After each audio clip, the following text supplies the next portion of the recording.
Absolutely. Okay, I think we're live. Good morning, everybody. I am Kate Mahoney, and I'm here with Emily Tills and Lorna Opedesano.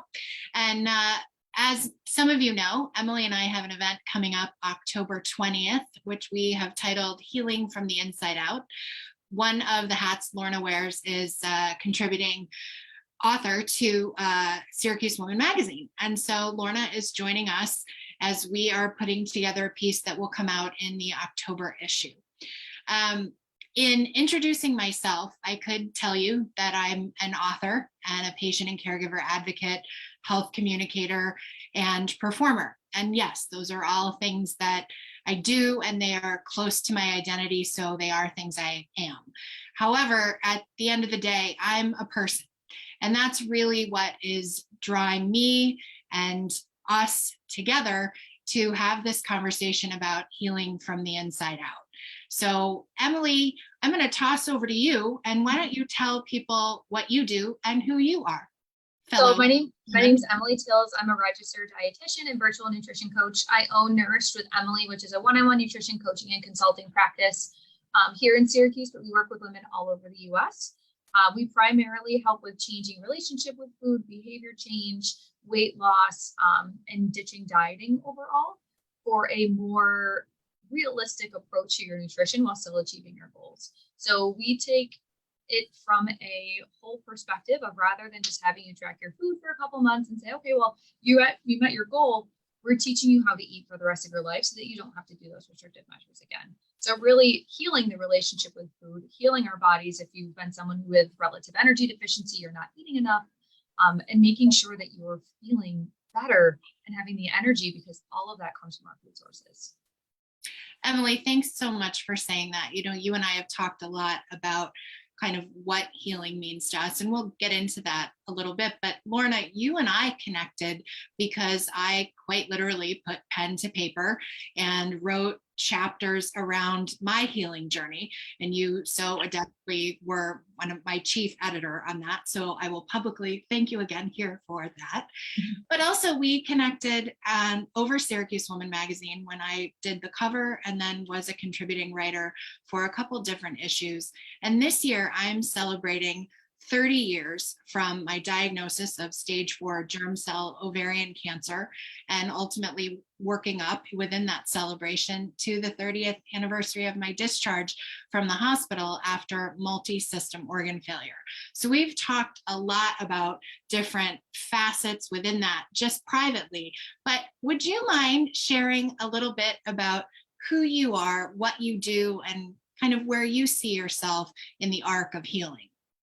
Yeah, thank you. It's wonderful to be chatting with you both, so thank you for including me. So like you said, we met when I was editor of Syracuse Woman. That was a couple lifetimes ago. I work full-time in nonprofit now. I work at the Most Museum, downtown Syracuse. But I do still like to keep my writing and editing hat on. So I do some book editing.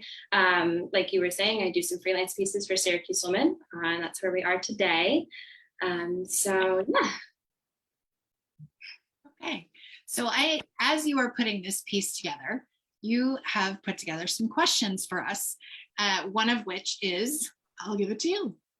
Yeah. So kind of as a preview for your event, for your conversation, we thought it would be good to just have a couple questions.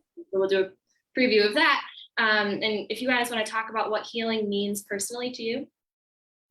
Sure, Emily, take it. Yeah, absolutely. So healing to myself means more of rebuilding, not just getting rid of a problem, but learning how to use that trauma or that problem as a way of finding strength in areas of discomfort and growing from it. So when I was battling my eating disorder, healing looked a lot like rehabbing my relationship with food, building more positive self-talk.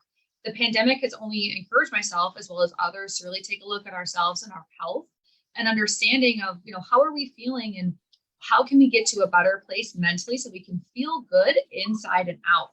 I started working with a therapist during the pandemic, and although my eating disorder is more than 12 years ago now, it's still good to have someone to talk to and to be able to help reshape my mental headspace and awareness and just help with healing, healing and rehabbing and using that trauma or whatever it is that has happened as far as your story with going forward. Yeah, thank you for sharing that. And my take on that has a lot of overlap, which is why Emily and I decided to collaborate on this event. Like I mentioned, I am a survivor of stage 4 germ cell ovarian cancer, as well as multi-system organ failure, which for me meant my heart, my lungs, my kidneys, my liver, my gallbladder, my skin. A lot of times we don't think about the skin being the largest organ of the body, but at a very cellular level, I have engaged in recovery and healing. And I think what I've learned at this point, and what I hope to be able to share just from my own experience, is that sometimes one part of us can heal and it will awaken or unlock another part that needs healing. So while I think our culture often speaks to healing in the context of curative results, I think healing is a life plan, because I think all of our cells work together. Our thoughts can work together.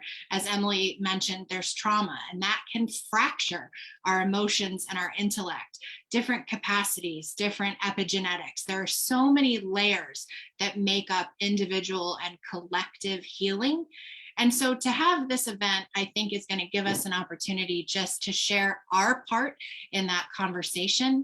And for me, I've healed into today in so many ways. And I look forward to healing into tomorrow and the next day and the next day for whatever new awareness, new strength, new vulnerability that may bring.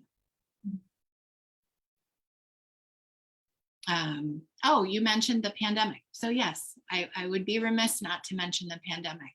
I think my personal experience on that was feeling things. A lot of people articulated to me that they felt things closing in. And I really felt that when everything started to close down, more of me was ready to open up. And it was, for me, a wonderful opportunity to dig a little deeper. I also have struggled and battled and used fighting language within the context of healing disordered eating, body image, social anxiety, a lot of self-worth related experiences.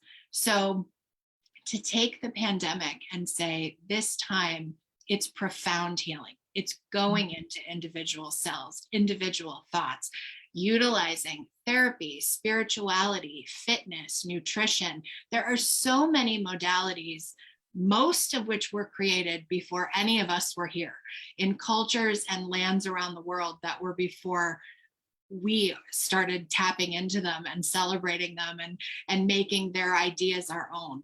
So another part in the pandemic for me was saying, I want to give equity to my experiences, but I also want to find a way to bridge the gap between what I know, what I've experienced, and the practitioners that I've been able to meet, and the people who maybe didn't have the resources, even though they had the same sense of urgency, and try and put that all together.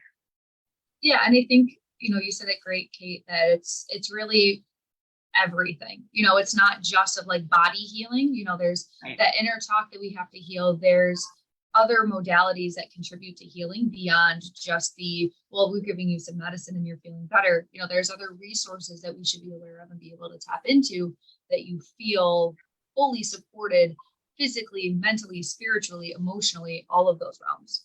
Yeah. I mean, healing as an action has, and giving myself permission to see healing as an action was something I didn't know I always needed, because I did put myself in this box of curative results, which unfortunately, in my experience, because I've had so many complications since my illness, that it put me into a dynamic and a conversation and a public image even of I'm okay, I'm not okay, I'm okay, I'm not okay. But it wasn't fluid. It felt very rigid, and it felt rather like I'm successful, I'm failing, I'm successful, I'm failing. And having that messaging go through my bloodstream from my brain was so not healing. And that's something I think I want everyone to know, because, you know, Emily is a phenomenal resource from the nutrition, the food, the fitness piece of it. And I can only speak from a storytelling and performance space. You know, what we love when we go to movies and plays and read books and listen to songs is that there's an element of transportation and relatability where we can see something in ourselves from somebody else. And so if I can sit here and explain or share something I went through and it sparks in someone else the initiative to dig a little deeper on a part of them that needs to heal into that moment so they can unlock and heal further, it's just all about us becoming our strongest, most beautiful selves. Yeah, absolutely. I couldn't agree more. Lorna, anything else for us in this moment today? No, I think that's awesome. I think it's a great preview. And I think it's important that you touched on the pandemic too, because, you know, before the pandemic, I think we all had, you know, our trauma and things to deal with. But now I think is a very important time for you to be creating this space for your conversation and then the bigger conversation that's going to start. Thank you. Yeah, we are, Emily and I are I'm speaking for both of us, sorry. We are very hopeful that this event, which is a ticketed event, and we're having a more intimate audience of just 30 people, we will start a conversation. We will model ourselves in our seats, a little Q&A between the two of us. We'll open it up to the rest of the group. And then hopefully people who meet that evening will take those types of conversations into their broader or more individualized communities. But at the end of the day, if Emily and I serve as facilitators for other people and other healing modalities to step forward and have a similar conversation of two people sharing their experience, sharing their strengths, where they come into healing, then I just think there's no limit to where this can go. But I also say that, again, reminding everyone that there are healers who came before us, and there are cultures and experiences and layers of epigenetic lifespans that shift this conversation. So it's not, this event is Emily and I saying, we want to do this and we're going to give it a shot, but it's not at the expense of anybody else saying, hey, that's a great idea.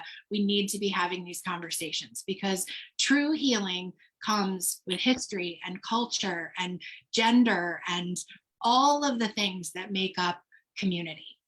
Yeah, absolutely. So Emily, you want to just let everybody know again the details of the who, what, where, when? Yep. So our event, Healing from the Inside Out, is happening October 20th at Epicuse in downtown Syracuse. There is street parking available. You will not have to pay for that parking because it is after 5:30. We are going to be sharing with you some mocktails that are specially created, as well as snack boards. There's going to be goodie bags and everything. It should be about an hour and a half to 2 hours or so. We're really going to be fostering conversation and building connections. And we're just really excited to put this on. So thank you to Epicuse for being able to host this event for us. And I will drop the link down in the comments below to buy the tickets. It's $27, $29.04, I believe, with fees. And we're capping it at 30 people. So there are limited spots available, but we're super excited for this event. And it's now just over a month away. So we're really getting into crunch time, and we can't wait to share this conversation with everybody. Yeah, thank you so much. And if anybody here is witnessing this and thinks that they have a part in a conversation for the future, please send a comment or send either one of us an email. And in the meantime, if you're looking for speakers on recovery and resilience, all three of us are available from time to time. Please look for Lorna Opedasano's byline in a variety of wonderful publications. Her voice is one not to be missed. And definitely check out Emily Till's, remind me your website? NourishedWithEmily.com. NourishedWithEmily.com for wonderful tips, and sign up with Emily. She can get you where you need to go. All right, I think that's it for me. Do you guys have anything you want to add? No, I'm good. Okay. Yeah. All right, have a great day, everybody. Thank you so much. Thank you.